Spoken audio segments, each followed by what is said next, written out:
High বন্ধুরা, আপনারা ভালো আছেন তো? আমাদেরকে একটা গল্প বলি।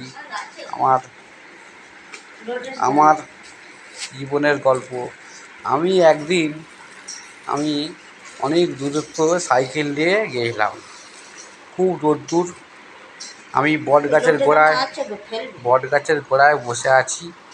বসে বসে আমি বটবৃক্ষকে বলছি, হে বটবৃক্ষ, তুমি কত ঠান্ডা বাতাস দিচ্ছ।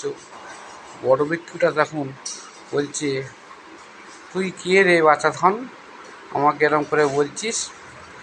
আমি বললাম, বটবৃক্ষ, তোমার গোড়ায় সব লোকই তো একটু ঠান্ডা হাওয়া খায়।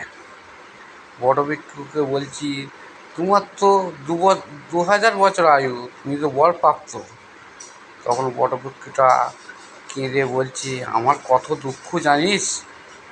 তবে শোন, আমি ঈশ্বরের কাছে বললাম, আমাকে বর দাও। ঈশ্বর বর দিয়েছে 2000 বছর আয়ু, আমার সন্তান।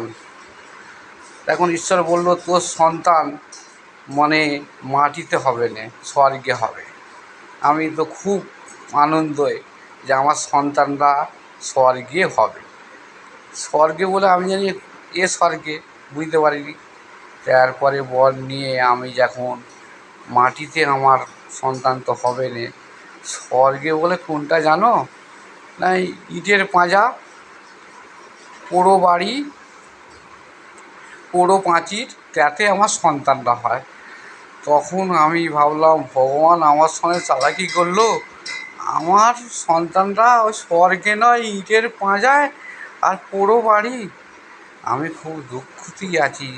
তুই তো ওখানে সেখানে চলে যাচ্ছিস, আমি এক জায়গায় ঠাঁয়ে বসে আমাকে এই